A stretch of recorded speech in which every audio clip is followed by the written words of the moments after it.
လိုချင်တဲ့အရာကလေဗလာလက်တိဖြစ်နေတဲ့ဘာသာရေးတလစ်ထုံးစံမဟုတ်ဖယားကျွန်တော်စီကလိုချင်တဲ့အရာလိုအပ်တဲ့အရာကဘာလဲဆိုတော့အသက်တာပြောင်းလဲခြင်းဖြစ်တယ်ဖယားရဲ့သဘောတဘာဝဖယားရဲ့လက္ခဏာနဲ့ကျမတို့နှလုံးသားတွေကျမတို့ရဲ့ပြုမှုဆောင်ရွက်တဲ့အပြုအမူတွေကတစ်ထက်တည်းတညီတည်းဖြစ်နေရမယ်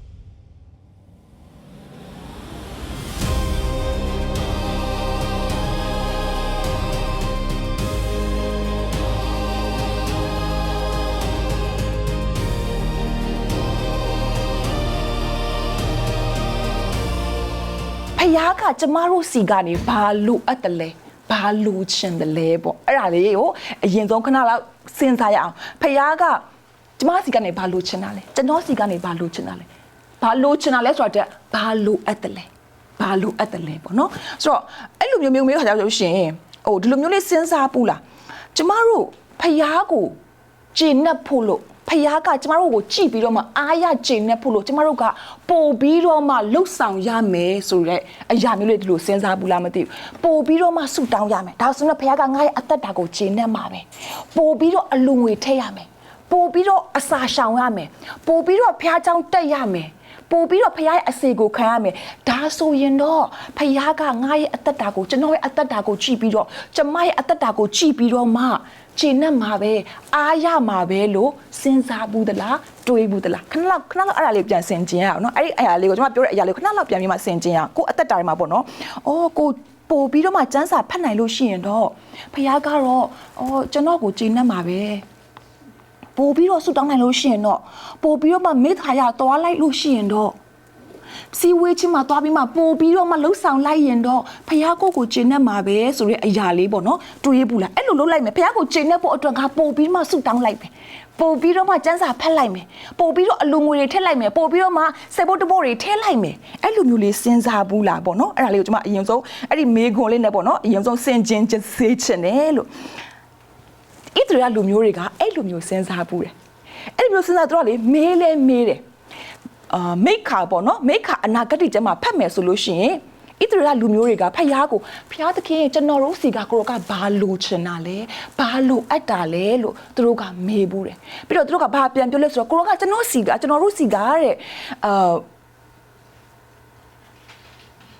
တိုးတီအကောင့်1000ကိုလိုသလားတဲ့ကိုကကျွန်တော်တို့စီကတဲ့စီပေါ့နော်စီ1000လောက်ရှိတဲ့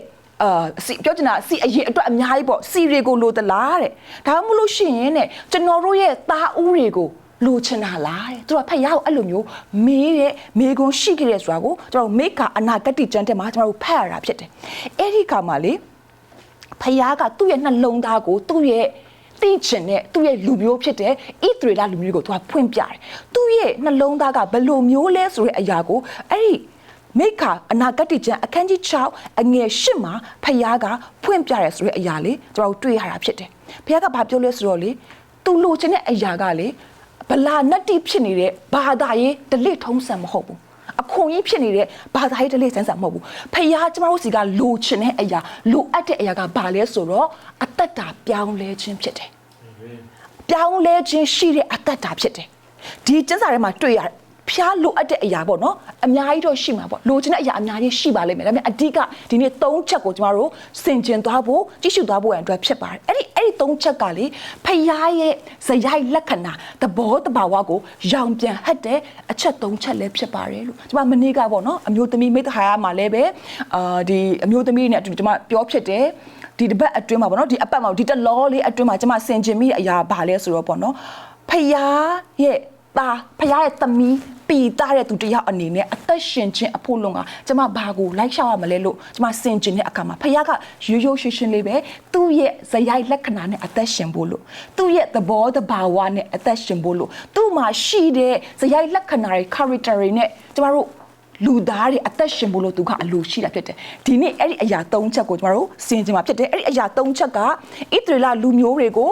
prophet မိခါအားဖြင့်ဖယားကပြောတဲ့အချက်3ချက်ဖြစ်တယ်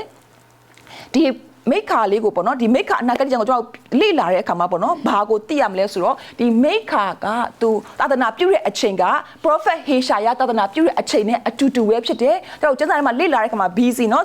800စုလောက်ကဖြစ်တယ်ပေါ့နော်အဲ့ဒီအချိန်တုန်းကလေဘယ်လိုဖြစ်လဲဆိုတော့ဣသရေလလူမျိုးတွေကဒီအ ပြင်ဘက်မှာကြည့်လို့ရှိရင်သူတို့ကအရန်ကြီးပွားတယ်ချမ်းသာတယ်စီးပွားတိုးတက်တယ်ဣသရေလလူမျိုးတွေကဒါပေမဲ့ပြဿနာကဘာလဲဆိုတော့သူတို့အတွင်းမှာဖြစ်တယ်သူတို့ရဲ့အသက်ရှင်ခြင်းပုံစံဖြစ်တယ်သူတို့ရဲ့အသက်ရှင်ခြင်းပုံစံကဘာလဲဆိုတော့ညစ်ညူးတယ်ပျက်စီးနေတယ်ယိုယွင်းနေတယ်သူတို့ကဘာလုပ်လဲဆိုတော့သူတို့လူမျိုးတွေထဲမှာချမ်းသာတဲ့လူတွေကစင်ရဲသားတွေစီကနေပြီးမှသူတို့အမျက်ထုတ်တယ်စင်ရဲသားတွေစီကနေပြီးတော့မှလဲတွေမြေတွေသူတို့ခိုးယူတာရှိတယ်ပြီးတဲ့အခါမှာကုံတယ်တွေကလည်းပဲမှန်မှန်ကန်တဲ့အလေးတွေနဲ့ကျမတို့အခုတော့ကျမဒီမှာတော့အဲ့လိုအလေးချိန်တာတွေဘာလို့တိတ်မရှိပေါ့ငယ်တုန်းကကျမအဖေနဲ့လေအမေနဲ့ကျမဈေးဝယ်မြန်မာနိုင်ငံမှာပေါ့နော်ဈေးဝယ်လိုက်သွားဘူးတခါကြောက်ချင်အဲ့မနက်ခင်းပါလေအဲ့လိုဈေးခင်းရောက်တာပေါ့နော်ကြုံဘူးလားတော့မသိဈေးခင်းရောက်ပြီးမှချိန်ခွင်နဲ့ချိန်ရောက်နေလေနော်ဆိုတော့ကျမတို့မသိပေါ့နော်ဟဲ့ဈေးကပြန်လာလို့ရှိရင်လိုက်သွားတဲ့အချိန်တော့ကျမတိတ်မသိတာပြန်လာဈေးကပြန်လာပြီးဆိုလို့ရှိရင်အမေတို့အတော်တို့ကလေအိမ်မှာတို့ချိန်ခွင်တစ်ခုထားရတယ်ပြန်ချိန်ကြည့်တယ်ချိန်ကြည့်မှဟဲ့အလေးခိုးတယ်ဒီဆိုင်ကတော့နောက်တစ်ခါကျမသွားတော့အလေးခိုးတယ်ပေါ့ကျမမသိဘူးနောက်တစ်ခါကျတို့ကဘာလို့တက်လဲဆိုတော့အဲ့ဒီချိန်ခွင်မှာလေခါကြလို့ရှိရင်ချိန်ကိုတစ်ဖက်မှာသူကလိုက်ဒီလိုကြားတဲ့အကျိုးမှာနည်းနည်းရစ်ထားတယ်နော်ရစ်ထားလို့ရှိရင်တစ်ခါရောက်ရှင်နည်းနည်းဟိုလိုက်မမှန်တော့ဘူးလေတကယ်ဆိုနှစ်ဖက်ကအညီအမျှကြမှာနော်ချိန်ခွင်ရှာရှိတယ်နှစ်ခုဆိုအညီအမျှကြမှာဒါပေမဲ့သူကတစ်ဖက်ကိုခြိထားတဲ့အခါကျတော့လည်းငယ်အလေးကနည်းနည်းပိုပြီးမှသူကအလေးခိုးတဲ့ဟာမျိုးရှိတယ်ပြီးတချို့ဈေးတယ်တွေကဟိုငါးချက်သားလေးမရှိလို့ရှင်သူကဂဲလုံးလေးတွေထည့်တယ်နော်အဲ့ဂဲလုံးကတကယ်ငါးချက်သားပြည့်လာပြည့်လာမသိနိုင်ဘူးလေပြောချင်တာကအလေးခိုးတဲ့အရာတွေရှိတယ်အဲ့ဒီအရာကကျမတို့အခုမှပဲရှိတာမဟုတ်ဘူးဟိုးအရင်ခေတ်ကလေးကရှိတယ်ဘာလို့လဲဆိုအဲ့ဒီကုံတယ်တွေကလည်းမမှန်ကန်တဲ့အလေးတွေနဲ့ချိန်တွေ့တာအဲ့အရာနဲ့လှုပ်တယ်ပြီးတော့တရားသူကြီးတွေကလည်းလက်စားတယ်ငွေစားတယ်နော်လက်စားပြီးမှလှုပ်တာတွေရှိတယ်ပြီးတော့prophet တွေကလည်းပတ်စံအတွဲသူတို့ကတရားဟောတယ်ပတ်စံရရမလို့ပတ်စံရဖို့လို့အတွက်သူတို့ကဖျားစီကားရဲ့စကားမဟုတ်ဘဲနဲ့လည်းပဲသူတို့ကပတ်စံရဖို့ဆိုလို့ရှိရင်သူတို့ကလှုပ်တယ်အဲ့ဒီအရာတွေကဒီဣသရေလလူမျိုးထဲမှာရှိနေတဲ့အခါမှာ prophet maker ကနေပြီးတော့မှဣသရေလလူမျိုးတွေကိုဒီဖျားမှာရှိတဲ့သဘောတဘာဝတွေမှာရှိဖို့လို့ပြောထားတဲ့ကျမ်းပိုက်လေးဖြစ်ပါတယ်လို့ခါကြလို့ရှိရင်ပေါ့နော်အဲ့ဒီလူတွေကပေါ့နော်ဒီဣသရေလလူမျိုးတွေဘာစဉ်းစားလဲဆိုတော့အော်ငါရဲ့အဖြစ်တွေကိုငါတို့လုပ်တဲ့မှန်မှန်ကန်တဲ့အမှုတွေကိုငါတို့လုပ်တဲ့မတရားတဲ့အမှုတွေကိုရစ်ပူဇော်ခြင်းနဲ့သူတို့ကခြေလိုက်မယ်လို့သူတို့ကခြေလိုက်မယ်လို့လျှော်လိုက်မယ်လို့သူတို့ကတွေးပြီးတော့မှဖယားကိုသူတို့ကကိုရောကတိုးထီတစ်ထောင်လိုတာလားကိုရောကကျွန်တော်တို့စီကဘာရစ်ပူဇော်ခြင်းခံကျင်တာလဲတိုးထီတစ်ထောင်လားစီတွေအများကြီးလိုတာလားဒါမှမဟုတ်သားဦးလားသားဦးပေးတဲ့အထီကိုတော့မှသူတို့ကစဉ်းစားတယ်တာအူပေးလိုက်လို့ကျွန်တော်တို့လုပ်တဲ့အပြစ်ကိုကိုရောကရှော်လိုက်မယ်ဆိုရင်တာအူပေးမယ်အဲ့လိုမျိုးသူတို့ကစဉ်းစားပြီးတော့မှမမှန်ကန်တဲ့ဖျားမလုတ်စီချင်တဲ့ဖျားမတွေးစီချင်တဲ့အရွေးကိုတွေးပြီးမှသူတို့လှုပ်ဖို့အတွက်ပြင်ဆင်တဲ့အခါမှာဒီမှာprophet maker အဖြစ်ဖျားကသူတို့ကိုတင်ပေးတဲ့အချက်၃ချက်ကိုဒီ maker ထဲမှာကျွန်တော်တို့ကတွေ့ရတာဖြစ်ပါတယ်လို့တော့တိဖို့အရာကလေဖျားကကျွန်တော်တို့မီးရှို့ရရစ်တွေကျွန်တော်တို့ကိုးကွယ်တဲ့ရစ်ပူဇော်ခြင်းတို့ဖျားကစိတ်ဝင်စားတာမဟုတ်ဘူးဘလောက်ကိုးကွယ်နိုင်လို့ဘလောက်ဆုတောင်းနိုင်လို့ဘလောက်စံစာဖတ်နိုင်လို့ဘလောက်အစာရှောင်နိုင်လို့ဖျားကကျွန်တော်တို့ကိုအထင်ကြီးသွားတာမဟုတ်ဘူးဖျားကအဲ့ဒါကိုကြည့်ပြီးတော့မှပေါ့နော်သူကကျွန်တော်ကိုအားရချင်တဲ့သွားတာမဟုတ်ဘူးဖခင်ကျွန်တော်တို့စီမှာလိုချင်တဲ့အရာကလိုအပ်တဲ့အရာကဘာလဲဆိုတော့စစ်မှန်တဲ့ပြောင်းလဲတဲ့အသက်တာဖြစ်တယ်ပြောင်းလဲခြင်းအသက်တာအဲ့ပြောင်းလဲခြင်းရှိတဲ့အသက်တာဆိုတာဘာကိုပြောနေတာလဲဆိုတော့ကျွန်တော်တို့နှလုံးသားတွေနှလုံးသားလို့ပြောတဲ့အခါမှာမှတ်မိမလားမသိဘူးကျွန်မအရင်ပတ်တွေတော့ကျွန်မပြောခဲ့တယ် retreat မှာလည်းကျွန်မပြောခဲ့တယ်နှလုံးသားလို့ပြောတဲ့အခါမှာကျွန်မတို့ရဲ့အလိုဆန္ဒတွေအားလုံးပါတယ်ကျွန်မတို့ရဲ့ desire တွေပါတယ်ကျွန်မတို့ရဲ့စိတ်ခံစားမှုတွေပါတယ်emotions တွေပါတယ်ပြီးတော့ကျမတို့အတွေးတွေပါတယ်နှလုံးသားလို့ပြောရမှာအဲ့ဒီအရာတွေအားလုံးကနှလုံးသားကနေအခြေခံတာမလို့နှလုံးသားလို့ပြောရတဲ့အခါတိုင်းမှာကျမတို့သိရမှာကအဲ့ဒီအရာတွေအားလုံးပါတယ်အဲ့ဒီနှလုံးသားရဲ့ပြီးတော့ကျမတို့ရဲ့ action အပြုတ်အမူတွေရဲ့ကဖယားရဲ့သဘောတဘာဝဖယားရဲ့စရိုက်လက္ခဏာနဲ့ထပ်တူကြရမယ် align ဖြစ်နေရမယ်က alignment ချိန်တိုင်းပါကျမတို့ကြားပွဲနော်ညီနေရမယ်ညီညွတ်နေရမယ်ဖယားရဲ့ character နဲ့ဖယားရဲ့သဘောတဘာဝဖယားရဲ့ဇယိုက်လက္ခဏာနဲ့ကျမတို့ရဲ့နှလုံးသားတွေကျမတို့ရဲ့ပြုမှုဆောင်ရွက်တဲ့အပြုအမူတွေကတစ်ထက်တည်းတညီတည်းဖြစ်နေရမယ်အဲ့ဒီအရာကိုပြောတာဖြစ်တယ်အဲ့ဒီလိုမျိုးဖြစ်တဲ့အသက်တာကပြောင်းလဲခြင်းရှိတဲ့အသက်တာဖြစ်ပါတယ်လို့ဆိုတော့ဒီမှာ၃ချက်ပေါ့နော်ကျွန်တော်တို့ကြည့်ဖို့ဖြစ်ပါတယ်မိခအနာဂတ်ကျမ်းအခန်းကြီး6အငယ်8မှာပေါ့နော်တကယ်တော့6အငယ်6ခုနှစ်ကနေစဖတ်လို့ရှိရင်လည်းခုနကကျွန်မပြောတဲ့အရာကိုတွေ့ရမှာဖြစ်ပါတယ်မိခအနာဂတ်ကျမ်းအခန်းကြီး6 အငယ်6ကနေ8ပေါ့နော်ဒီမှာဖတ်ပြမယ်ငါသည်ထာဝရဘုရားရှိတော်သို့အဘယ်ပူဇော်တကာပါလက်ချင်းကပ်၍အမြင့်ဆုံးသောဘုရားသခင်ရှိတော်၌ကိုးကွယ်ရမလဲဣသရေလလူမျိုးတွေကဘယ်ပူဇော်တကာနဲ့ကိုးကွယ်ရမလဲဘုရားကိုမေးတယ်ပြီးတော့မှဘာလို့ဆိုတော့အမီးရှို့ရာရစ်နဲ့အခါလေသောနွားတငယ်တို့ကိုဆောင်လက်ချင်းကပ်ရမည်လောတဲ့ထာဝရဘုရားသည်တိုးထိတစ်ထောင်စီမြစ်တစ်တောင်းကိုအားရနှစ်သက်တော်မူမည်လောတဲ့ငါလွန်ကျူးခြင်းအတွက်ဒီမှာလာနော်ငါလူကျိုးခြင်းအတွက်ငါဤသားအိုးကို၎င်းငါစိတ်ဝိညာဉ်ဤအပြစ်အတွက်ငါဤရင်သွေးကို၎င်းပူဇော်ရမည်တို့ထင်တာကဒီလိုမျိုးပူဇော်လိုက်ရင်တော့ဒီလိုမျိုးမြေရှိရာရဲ့ပြုတ်လိုက်ရင်တော့ငါတို့လုပ်တဲ့အပြစ်ကိုဖခင်ကခြေပလိုက်လိမ့်မယ်ရှော့ပလိုက်လိမ့်မယ်လို့သူကအဲ့လိုမျိုးသူတို့ကအဲ့လိုမျိုးထင်တာဖြစ်တယ်အဲ့ဒီမှာအငယ်ရှစ်ကလေးမှာကျွန်တော်တို့ဒီနေ့စင်ကျင်ရမယ့်ကျမ်းပိုက်ကဘာလဲဆိုတော့အချင်းလူတဲ့ကောင်းသောလမ်းကိုပြတော့ဖခင်ကောင်းသောလမ်းကိုပြတယ်ဘာလဲပြဆိုတော့တရားတစ်ဖြစ်ပြုခြင်းနဲ့เนาะတရားတစ်ဖြစ်ပြုခြင်းပြီးအခါမှာဂယုဏကိုနှစ်သက်ခြင်းတေဤဖခင်သခင်ရှိတော်၌နှိမ့်ချသောစိတ်၌စိတ်နဲ့ကျင့်နေခြင်းမှတပါအဘယ်ပူဇော်တက်ကာကိုထာဝရဘုရားတောင်းတော်မူသည်နီးဒီမှာ၃ခုပြောထားတယ်တရားတစ်ဖြစ်ပြုဖို့တရားစွာပြုဖို့လို့နံပါတ်2ကဂယုဏကိုနှစ်သက်ဖို့လို့ဂယုဏရှိဖို့တုံမဟုတ်နော်ဂယုဏကိုနှစ်သက်ဖို့လို့ပြောတယ်နံပါတ်3ကဖျားသခင်ရှိတော်၌နှိတ်ချသောစိတ်နဲ့ကျင့်ဖို့လို့ပြောတာဖြစ်တယ်ဒီအရာကလေဖျားရဲ့နှလုံးသားဖြစ်ပါတယ်လို့ခုနကကျွန်မပြောတယ်ဖျားကလေဗလာနတိဖြစ်နေတဲ့ဘာသာရေးဆန်တဲ့အရာတွေကိုသူကစိတ်ဝင်စားတာမဟုတ်ဘူးဘာသာရေးအရာထုံတန်းစင်လာအရာလာကိုးကွယ်တာလာရစ်ပူဇော်တာလာပြီးတော့မှမိရှွာရစ်ပြုတ်တာအဲ့ဒါတွေကိုဖခင်ကစိတ်ဝင်စားတာမဟုတ်ဘူးဖခင်ကကျမတို့ရဲ့အသက်တာပြောင်းလဲတာကိုစိတ်ဝင်စားတယ်เนาะဖခင်ကကျမတို့ကိုသူ့ရဲ့เนาะဇယိုက်လက္ခဏာနဲ့အညီအသက်ရှင်တဲ့အရာကိုဖခင်ကစိတ်ဝင်စားတာဖြစ်ပါတယ်လို့ဆိုတော့ဒီမှာเนาะဒီမှာတစ်ချက်အနေနဲ့တို့ပြုရမယ့်အရာကဘာလဲဆိုတော့တရားတစ်ဖြစ်ပြုဖို့လို့ပြောထားတယ်အဲ့တရားတစ်ဖြစ်လို့ပြုရလို့ပြောခါမှာပေါ့နော်အဲ့ justice ပေါ့အဲ့ justice တရားတစ်ဖြစ်ပြုခြင်းကိုသူ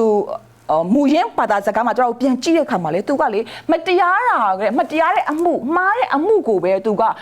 like ပြစ်ဒဏ်ပေးပြီးတော့မှစီကံပေးတာအဲ့လောက်ပဲမဟုတ်သူရဲ့အတိတ်ပဲသူရဲ့အတိတ်ပဲဘာလဲဆိုတော့တရားတဲ့အရာကိုလည်းပဲသူကတီထောက်ကတီဆောက် establish လုပ်ရမယ်တရားရဲ့အရာကိုကျွန်တော်ကလှုပ်ဆောင်ရမယ်ပြီးတဲ့အခါမှာအားနေတဲ့သူတွေကိုလည်းကျွန်တော်ကကာကွယ်ပေးရမယ်ဒီနေ့ပေါ့နော်ကျွန်တော်တချင်းဆိုရပါတယ်ဖခင်ကကျွန်တော်တို့အကွယ်အကာဖြစ်တယ်တကယ်ကျွန်တော်ဒုက္ခရောက်တဲ့အချိန်မှာကျွန်တော်စိတ်ပင်ပန်းတဲ့အချိန်မှာဖခင်ကကျွန်တော်တို့အကွယ်အကာဖြစ်တယ်အဲ့လိုမျိုးပဲကျမတို့ဒီလဲပဲကျမတို့ထက်အားငယ်တဲ့သူအားနေတဲ့သူတွေအတွက်ကျမတို့အကွယ်အကာဖြစ်ပေးရမယ်သူတို့ကိုကျမတို့ကာကွယ်ပေးရမယ်ပြီးတဲ့အခါမှာကျမတို့ရဲ့ community ထဲမှာကျမတို့ရဲ့အဖွဲ့အစည်းလူအတိုင်းဝန်းအထိမှာကျမတို့ကဘာကိုကျမတို့လေ့ကျင့်ရမလဲဆိုတော့ဖြောင့်မတ်မှန်ကန်ခြင်းကိုကျမတို့ကလေ့ကျင့်ဖို့လို့လိုတာဖြစ်တယ်အဲ့ဒီအရာကဖခင်ရဲ့သဘောတဘာဝနဲ့လည်းကိုက်ညီတာဖြစ်ပြီးမှဖခင်ရဲ့နှလုံးသားဖြစ်တယ်ဖခင်ကသူ့ရဲ့လူမျိုးတွေကိုအဲ့လိုမျိုးဖြစ်စေခြင်းနဲ့သူဖြစ်တယ်လို့ပြောသူကတရားတယ်လို့မျိုးကျမတို့ကိုတရားစီခြင်းနဲ့ဖျားဖြစ်ပါတယ်လို့เนาะမိခအနာဂတ်ကျမ်းအခန်းကြီး6အငယ်7မှာကြည့်မယ်ဆိုရင်ပဲပေါ့เนาะအဲ့မှာဘာတွေ့ရလဲဆိုတော့ဒီမှာဘာပြောထားလဲဆိုတော့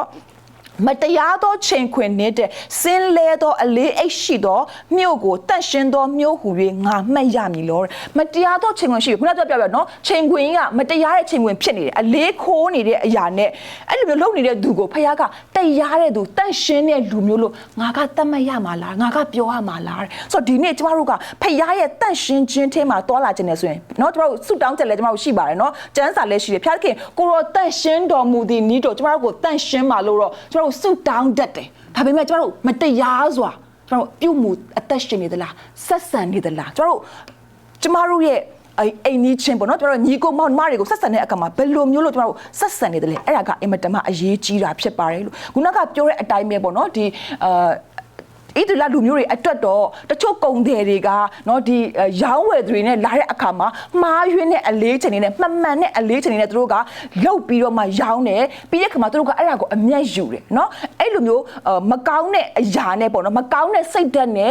အမျက်ရဖို့လို့သူတို့ကစီးပွားရေးမှာမတရားတဲ့စီးပွားနဲ့လုတ်တဲ့အခါမှာဖယားကသူတို့ကိုဝတ်ပြုရာကျမ်းထဲမှာသူ့ရဲ့လူမျိုးတွေကိုပြန်ပြီးမှသူကတတိပေးထားတာရှိတယ်ဘာပြောလဲဆိုတော့ဝတ်ပြုရာကျမ်းအခန်းကြီး7အငယ်35ကနေ36မှာတိုင်းထွာသောအမှုတဲ့ချိန်တွယ်သောအမှုရှင်တွက်သောအမှုတိုင်းမတရားစွာမပြုရဘူးတဲ့မှန်တဲ့ချိန်ခွင်မှန်သောအလေးမှန်သောအေဖာမှန်သောဟိန်တို့ကိုသုံးရမည်ငါသည်တင်တို့ကိုအဲဂုတ်တုပြည်မှနှုတ်ဆောင်သောတင်တို့ဤဖယားသခင်ထာဝရဘုရားဖြစ်၏တဲ့ဘာဖြစ်လို့အဲ့စာကြောင့်ထည့်ရဆိုတော့ဖယားကငါကနင်တို့ရဲ့ဖယားဖြစ်တယ်ဒီအဖြစ်နင်တို့က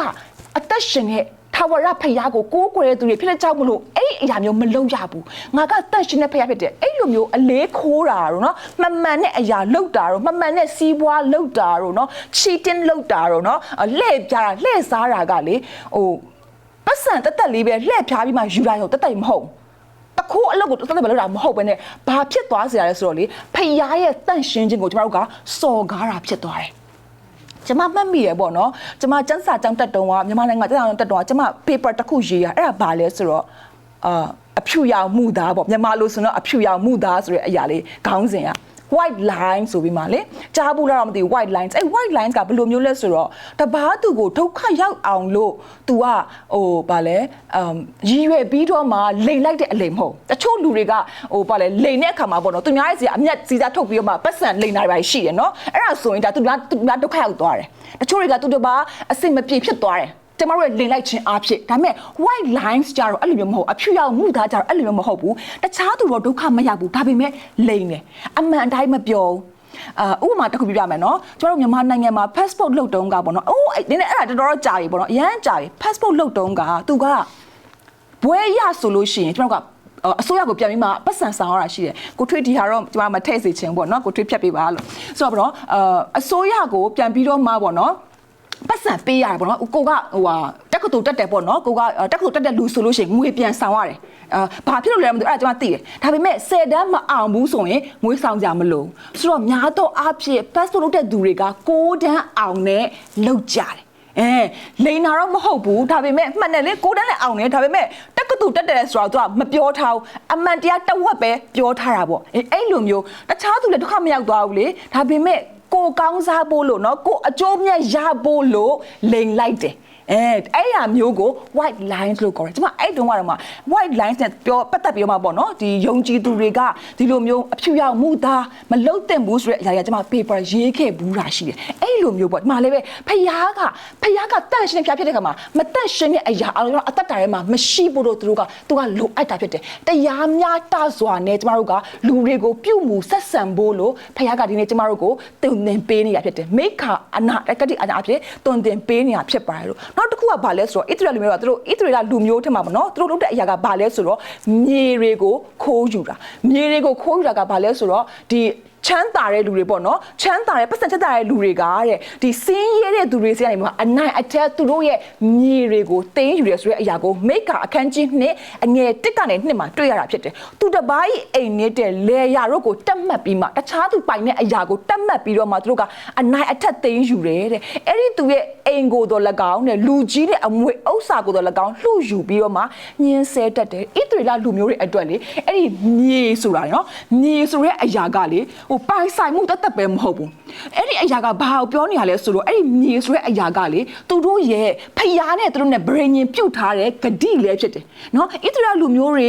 ခါနန်ပြည်ကိုဝင်တဲ့အခါမှာအဲ့ဒီမြေနှုံးနဲ့ပြားအေးစီးတဲ့နော်နှုံးနဲ့ပြားအေးစီးတဲ့မြေကိုပေးမယ်ပြောအဲ့ဒါဖျားရဲ့ဂတိဖြစ်တယ်ဗြိဉ္ဉ်ပြုတ်ထားတဲ့ဂတိဖြစ်တယ်ဆိုတော့ဣသရေလလူမျိုးတွေအတွက်မြေဆိုတဲ့အရာကပိုင်ဆိုင်မှုတတ်မဟုတ်ဘဲနဲ့အဲ့ဒီအရာကသူတို့ရဲ့အနာဂတ်လည်းဖြစ်တယ်ဆိုတော့တနည်းအားဖြင့်ဒီတထေးတွေကနော်ပတ်စံရှိတဲ့သူတွေကဒီစင်းရဲသားရဲ့အပေါ်မှာမြေသွားယူပြီးတော့မှအနိုင်ကျင့်တဲ့အရာကသူတို့ရဲ့မိသားစုရဲ့အနာဂတ်ကိုခိုးယူပြီးမှဓမြတိုက်တယ်ဆိုတဲ့အရာမျိုးလဲတက်ရောက်တာဖြစ်တယ်ဒါကြောင့်မလို့ဖယားကအဲ့ဒီအရာကိုအင်မတန်မှယွန်းရှာတယ်မုန်းတီးတယ်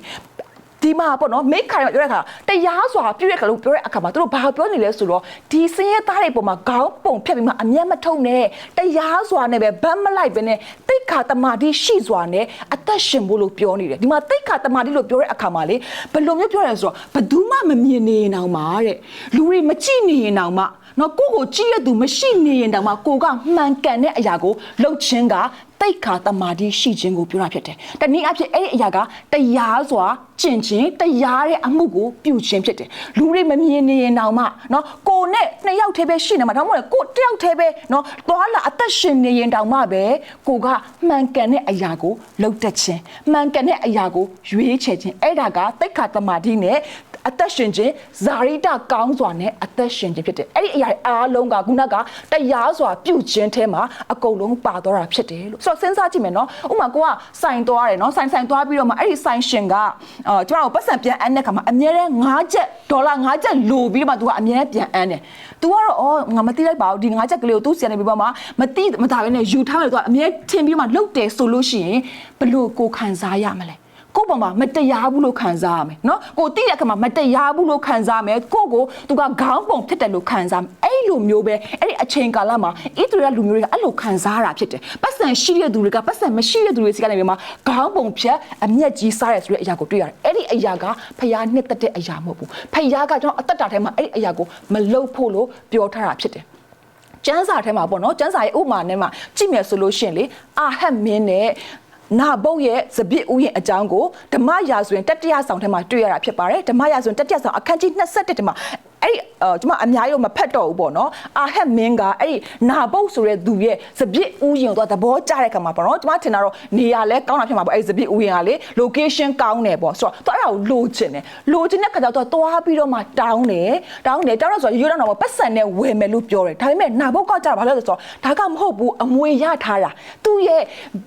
မိစဉ်ဖားဆက်ကရတဲ့အားမလို့သူကမရောင်းနိုင်ဘူးလို့သူပြန်ပြောတဲ့အခါမှာဒီအာဟက်မင်းကသူ့ရဲ့ဇနီးတဲ့အားဖြစ်ပေါ့နော်သူ့ဇနီးတဲ့ကမကောင်းမတရားကြံပြီးတော့မှဒီနာဘုတ်ကိုအဆုံးတက်လိုက်တယ်အဆုံးစီရင်လိုက်တယ်နော်မတရားတဲ့ဆွဆွဲခြင်းနဲ့သူက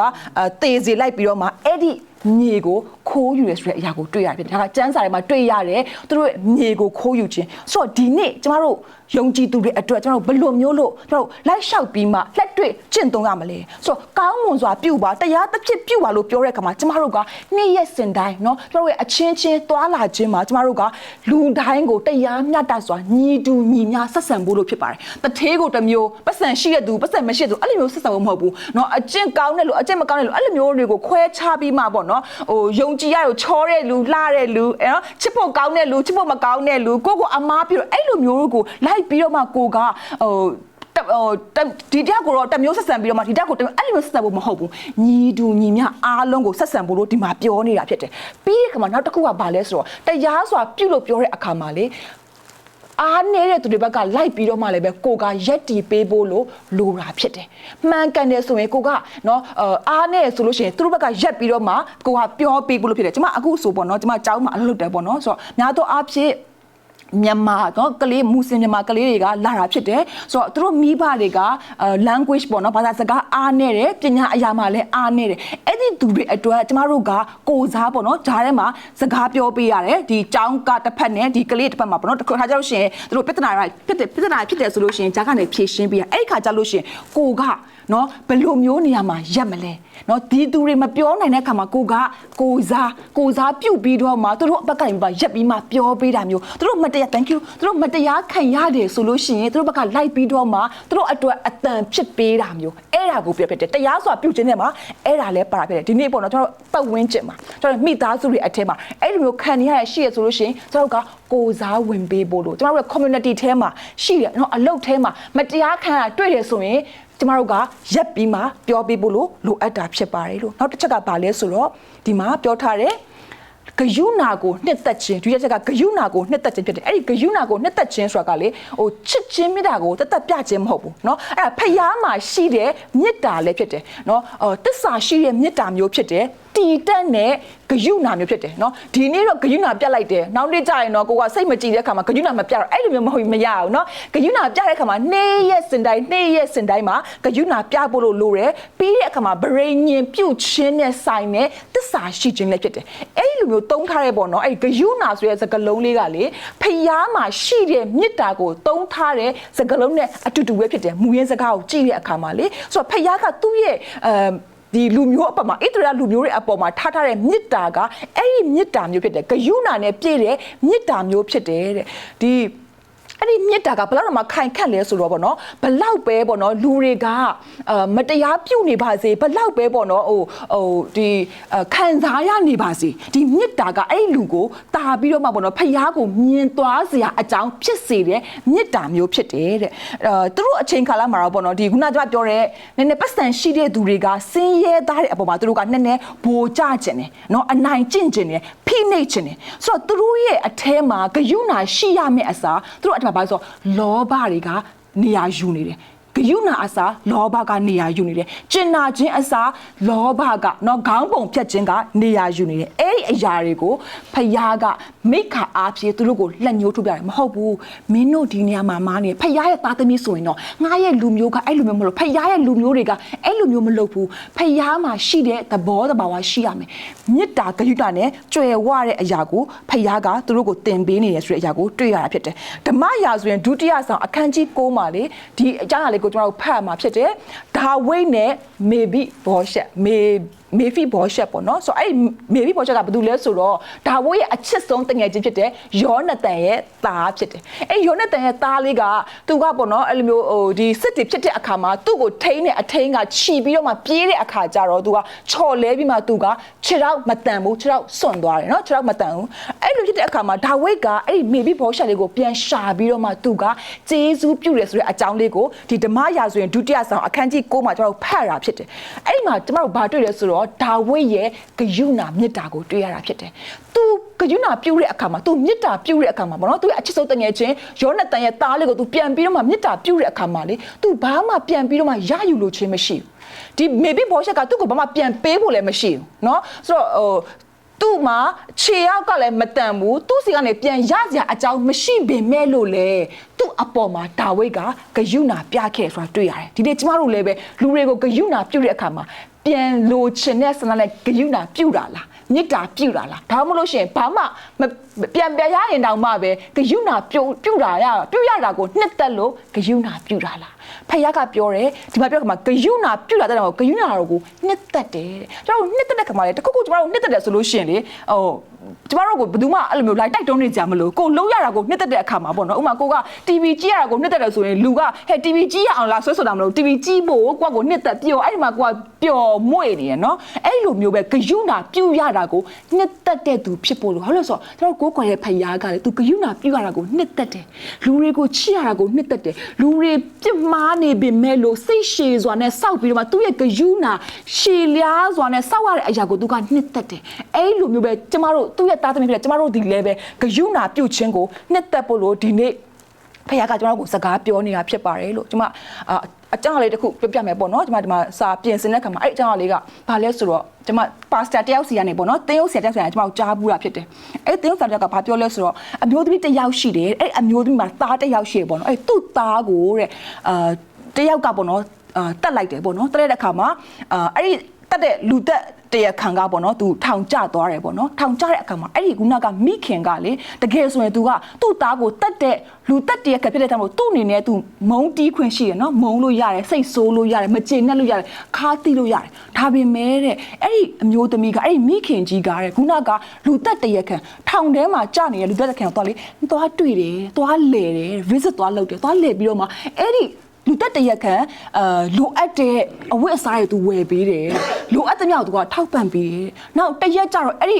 လူတက်တရခံကသူထောင်ကလွတ်လာတဲ့အခါမှာတဲ့အဲ့ဒီမိခင်ကြီးကသူ့ရဲ့အိမ်မှာလာဖို့လို့သူ့ကိုဖိတ်ခေါ်ပြီးတော့မှသူ့ရဲ့သားအရင်လိုမျိုးသူကပြုတ်မှုဆက်ဆံနေဆိုတဲ့အရာလေးကိုတရုတ်ဆရာကြီးကပြောပြတယ်အဲ့ဒီအရာကတကယ်တော့ကျွန်တော်နားထောင်တဲ့အခါမှာကြားလိုက်တဲ့အခါမှာတော့အော်အေးပေါ်လို့လေထင်ကောင်းထင်လိုက်မှာဒါပေမဲ့တကယ်တည်းအဲ့ဒီမိခင်နဲ့မှကျွန်တော်စဉ်းစားကြည့်မယ်ဆိုရင်သားကိုဆုံးရှုံးလိုက်ရတာဖြစ်တယ်သားကိုတတ်တဲ့လူတက်တဲ့ကိုသူကပြန်လက်ခံတဲ့အခါမှာသူတော်တော်လွယ်ကူမှာမဟုတ်ဘူးအဲ့ဒီအရာကဖယားရဲ့မေတ္တာအားဖြစ်ပဲကျွန်တော်တို့ကလုံနိုင်တာဖြစ်တယ်အဲ့ဒီမိခင်ကြီးမှာဖယားရဲ့ဂယုဏကြွယ်ဝလို့ဖြစ်တယ်ဖယားရဲ့မေတ္တာကကြွယ်ဝတဲ့အခါမှာသူကဖယားကဲ့သို့ပဲเนาะသူ့ရဲ့အပေါ်မှာသူ့ရဲ့သားအပေါ်မှာမတရားပြုခဲ့ပေမဲ့လို့သူ့သားကိုတတ်တဲ့တရားခံဖြစ်ခဲ့ပေမဲ့လို့လေသူကဖယားရဲ့မေတ္တာနဲ့ပြန်ပြီးတော့မှဂယုဏပြုနိုင်ခဲ့တယ်ဆိုတဲ့အရာကိုကျွန်တော်တို့တွေ့ရတာဖြစ်ပါတယ်အဲ့ဒီမေတ္တာမျိုးအဲ့ဒီဂယုဏမျိုးဖယားကကျွန်တော်တို့ကိုရှိစေချင်တာဖြစ်တယ်ဒါကြောင့်မလို့ဒီနေ့เนาะဂယုဏကိုနှစ်သက်ပါလို့ပြောတဲ့အခါမှာကျွန်တော်တို့ကိုဘာပြောလဲဆိုတော့ကျွန်တော်တို့အပေါ်မှာအမားအယွင်းပြုတဲ့သူတွေရှိကောင်းရှိလိမ့်မယ်ကျွန်တော်ကိုနာကျင်အောင်လုပ်တဲ့သူတွေရှိကောင်းရှိလိမ့်မယ်ကျွန်တော်ကိုမတရားပြောတဲ့သူတွေရှိကောင်းရှိလိမ့်မယ်အဲ့ဒီသူတွေအပေါ်မှာလေးပဲကျွန်တော်တို့ကခွင့်လွတ်နိုင်တဲ့သူဖြစ်ဖို့လို့ဖြစ်ပါတယ်လို့ပြီးတဲ့အခါမှာเนาะကျွန်တော်တို့ကိုပြန်ပြီးတော့မှเนาะကျေးဇူးမပြုတ်နိုင်တဲ့သူတွေအပေါ်မှာလေးပဲကျွန်တော်တို့ကပြန်ပြီးတော့မှဂယုဏထားပြီးတော့မှကူညီဖို့လို့လိုအပ်တာဖြစ်တယ်ပြီးတဲ့အခါမှာအဲ့ဒီဂယုဏပြုတ်ခြင်းเนาะမေတ္တာထားခြင်းတနာကျင်နာခြင်းကလေလုံးရမှာမို့လို့ခရိယန်ဖြစ်လို့လောရတာမျိုးမဟုတ်ပဲနဲ့ကိုကအဲ့ဒီအရာကိုနှစ်သက်လို့မလောက်ရရင်မနေနိုင်ဘူးသူ့ကိုကျင်နာချင်တာသူ့ကိုကျင်နာတာသူ့ကိုချစ်တာချစ်ပြီးတော့မှလှုပ်ပေးတဲ့အရာမျိုးဖြစ်ဖို့လို့အင်မတန်မှအရေးကြီးပါတယ်လို့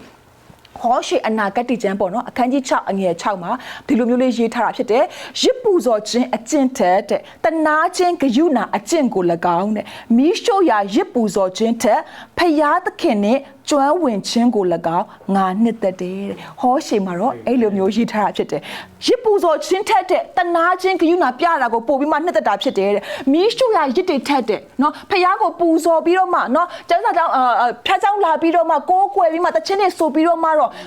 ကိုကြိုက်တဲ့ပုံစံနဲ့အသက်ရှင်တာမျိုးမဟုတ်ဘဲနဲ့ဖယားနဲ့ယဉ်ဤကျွမ်းပြီးမှအသက်ရှင်ခြင်းကိုငါပို့ပြီးတော့မှနှစ်သက်တယ်ဆိုပြီးမှဟောရှိထဲမှာလည်းပဲကျွန်တော်တို့ကဖတ်ရတာဖြစ်ပါတယ်ဒါကြောင့်နံပါတ်1တစ်ချက်အနေနဲ့ဖယားကျွန်တော်ကိုတွင်တင်နေတဲ့အရာကဘာလဲဆိုတော့ကျွန်တော်တို့စီကနေပြီးမှဖယားလိုအပ်တဲ့အရာကဘာလဲဆိုတော့ဂယုဏနဲ့နှစ်သက်ခြင်းဖြစ်ပါတယ်လို့နောက်ဆုံးပေါ့နော်နံပါတ်3တစ်ချက်အနေနဲ့ဖယားကျွန်တော်တို့ကိုတောင်းတတဲ့အရာကျွန်တော်တို့စီကတောင်းတတဲ့အရာကျွန်တော်တို့စီကလိုချင်တဲ့အရာကဘာလဲဆိုတော့ဖယားသခင်ရှေ့တော်မှာနှိမ့်ချသောစိတ်နဲ့ကျင့်ဖို့ရန်အတွက်ဖယားကအလိုရှက်ဖြစ်တယ်နှိမ့်ချသောစိတ်နဲ့ကျင့်လို့ပြောတဲ့ခါမှာဘာကိုပြောရလဲဆိုတော့ဖယားနဲ့အတူတူနှိမ့်ချခြင်းထဲမှာရှောက်လန်းအသက်ရှင်ခြင်းကိုပြောနေခြင်းဖြစ်ပါတယ်လို့ဖယားနဲ့အတူတူနှိမ့်ချခြင်းထဲမှာရှောက်လန်းလို့ပြောတဲ့အခါမှာဘာကိုပြောနေရလဲဆိုတော့ဖယားကိုနှိမ့်ရစင်တိုင်းမှာလေးစားခြင်းနဲ့ပြီးတဲ့ခါမှာသူ့အပေါ်မှာအမိပြုတ်ပြီးတော့မှနော်အရာခတ်သိမ်းမှာဖယားမပါရင်မရဘူးဆိုတဲ့အရာကိုအမြဲတမ်းတိမှတ်ပြီးတော့မှအသက်ရှင်ခြင်းကနှိမ့်ချခြင်းနဲ့အသက်ရှင်ခြင်းဖြစ်ပါတယ်လို့ဣသရေလလူမျိုးတွေကလေသူတို့ကနည်းနည်းစိတ်ကြီးဝင်တယ်ဘာဖြစ်လို့သူတို့ကစိတ်ကြီးဝင်လဲဆိုတော့သူတို့ကဘယ်လိုသတ်မှတ်လဲဆိုတော့အော်ငါတို့ကဖယားငါတို့ကိုရွေးချယ်ထားတဲ့အမျိုးဖြစ်တယ်ဖယားကငါတို့ကိုရွေးချယ်ထားကြမလို့ဖယားကငါတို့ကိုကောင်းချီးပေးရမယ်အဲ့ဒါဆိုဖယားကရွေးထားတာငါတို့ကဖယားကိုရွေးတာမဟုတ်ငါတို့ကိုဖယားကရွေးတာမို့လို့ဖယားကငါတို့ကိုကောင်းချီးပေးရမယ်ငါတို့ကကောင်းချီးရဖို့ထိုက်တယ်နဲ့ဆိုပြီးမှသူတို့ကဒီလိုစိတ်ကြီးဝင်နေဒီလိုသူတို့မှာရှိတဲ့ကြွယ်ဝချမ်းသာခြင်းတွေပေါ်မှာသူကကြွားဝါတယ်သူတို့မှာရှိတဲ့စစ်တပ်တွေပေါ်မှာသူတို့ကကြွယ်ဝသူတို့ကကြွားဝါတယ်တဲ့သူတို့လုံနိုင်တဲ့ပေါ့နော်အရန်ဒလိထုံးစမ်းတွေမှာသူတို့ကကြွားဝါဒါပေမဲ့တကယ်စစ်မှန်တဲ့ယုံကြည်ခြင်းကလေမာနမရှိတဲ့ယုံကြည်ခြင်းဖြစ်တယ်နော်နှိမ့်ချတဲ့ယုံကြည်ဖြစ်တယ်နှိမ့်ချပြီးတော့မှဖယားနဲ့ရှောက်လန်းခြင်းကပဲစစ်မှန်တဲ့ယုံကြည်ခြင်းဖြစ်တယ်ဆိုတဲ့အရာလေးကိုကျွန်တော်ဒီမှာလေ့လာရတာဖြစ်တယ်သင်ယူရတာဖြစ်ပါတယ်လို့ကဘာဦးကျမ်းအခန်းကြီး9:24မှာဖတ်ကြည့်မယ်ဆိုကျွန်တော်မဖတ်တော့ဘူးပေါ့နော်ကျမ်းစာမှတ်ချင်တယ်ဆိုရင်မှတ်လို့ရပါတယ်ကဘာဦးကျမ်းအခန်းကြီး9အငယ်24မှာကျွန်တော်ဘု து အကြောင်းတွေ့ရလဲဆိုတော့လေအေးနောက်အကြောင်းတွေ့ရတယ်အဲ့ဒီမှာလေဘာရေးထားလဲဆိုအေးနောက်ကတဲ့ဖယားသခင်နဲ့သွားလာတယ်ဖယားသခင်နဲ့သူအတူသွားလာတဲ့အခါမှာဖယားကဘလောက်တော့မှသူ့ကိုခေါ်ဆိုအော်ဒီလောကကြီးကဒီကမ္ဘာဒီမြေကြီးကဒီမြေကြီးကအေးနှောင်းနဲ့မထိုက်တန်တော့ဘာလို့ဆိုတော့ဖယားအရန်သွားလာတဲ့အခါမှာဖယားကသူ့ကိုတင်းယူသွားတယ်နောက်တစ်ပံအေးတန်ကိုကျမတို့ကမတွေးရတော့ဘူးတဲ့ဘာပြောလဲဆိုတော့အေးနောက်ကြီးကလေသူ့ရဲ့အမွေအနှစ်သူကနေမှအမွေအနှစ်ခြံထားခဲ့တဲ့အရာကလေတကိုးကြီးခြင်းလည်းမဟုတ်ဘူးချမ်းသာခြင်းလည်းမဟုတ်ကြွယ်ဝခြင်းလည်းမဟုတ်အေးနောက်ကလေအထဲမှာကျမတို့အထဲမှာပေါ့နော်အမွေအနှစ်နဲ့ကျမတို့ကိုထားခဲ့အရာကဘာလဲဆိုတော့ဖယားနဲ့ယင်းနီးကျွမ်းဝင်စွာသွားလာခြင်းဖြစ်တယ်ဖယားနဲ့ယင်းနီးသွားလာခြင်းကိုအေးနောက်ကသူ့ရဲ့အသက်တာအားဖြင့်ကျမတို့ကိုဥပမာပြခဲ့တယ်ကျမတို့ကိုအမွေပေးခဲ့တာဖြစ်တယ်ဒီနေ့ဒီမှာမိဘတွေထိုင်နေတယ်တနေ့ကျရင်မိဘဖြစ်မဲ့သူတွေထိုင်နေတယ်ဒီနေ့ကျမစကားပြန်ပြီးမှကိုယ့်အကူပေါ့နော်စင်ကျင်ဖို့လို့စိန်ခေါ်ဖို့လို့ကျမတွေးဖို့လို့ပေါ့နော်ကျွန်မဒီအရာလေးကိုမေးချင်တယ်ကိုယ့်ရဲ့အမွေအနှစ်ကိုဒီနေ့ဒီလောကကြီးကထွက်သွားတဲ့အခါမှာဘာအမွေအနှစ်တွေထားခဲ့လဲကိုယ့်ရဲ့ generation ကိုဘာအမွေအနှစ်တွေထားခဲ့လဲဖယားနဲ့ယင်းနီးကျွမ်းဝင်ခြင်းနဲ့ဆိုင်တဲ့အရာဝိညာဉ်ရဲ့နဲ့ဆိုင်တဲ့အရာတွေကိုကျွန်တော်တို့ထားခဲ့သလားအဲ့ဒီအရာကအင်မတန်မှအရေးကြီးတာဖြစ်ပါတယ်လို့ဆိုတော့ပေါ့နော်ဒီဖယားနဲ့ရှောက်လန်းခြင်းเนาะနှိမ့်ချစွာသွားလာခြင်းလို့ပြောတဲ့အခါမှာအဲ့ဒီအရာကိုကျွန်တော်ဘယ်လိုမျိုးလက်တွေ့ကျင့်သုံးရမလဲဆိုတော့ကျွန်တော်နေ့တိုင်းအသက်ရှင်တဲ့အခါမှာဆုတောင်းခြင်းနဲ့ကျွန်တော်အသက်ရှင်ဖို့အရေးကြီးတယ်အဲ့ဒီအရာကဘာကိုပြောနေရလဲဆိုတော့ကျွန်တော်တယောက်တည်းအသက်မရှင်နိုင်ဘူးကိုရောပုံမှာပဲကျွန်တော်မှီတီးပါတယ်ကိုရောနဲ့ပဲသွားလာခြင်းပါတယ်ကိုရောကိုလိုပါတယ်ဆိုတဲ့အ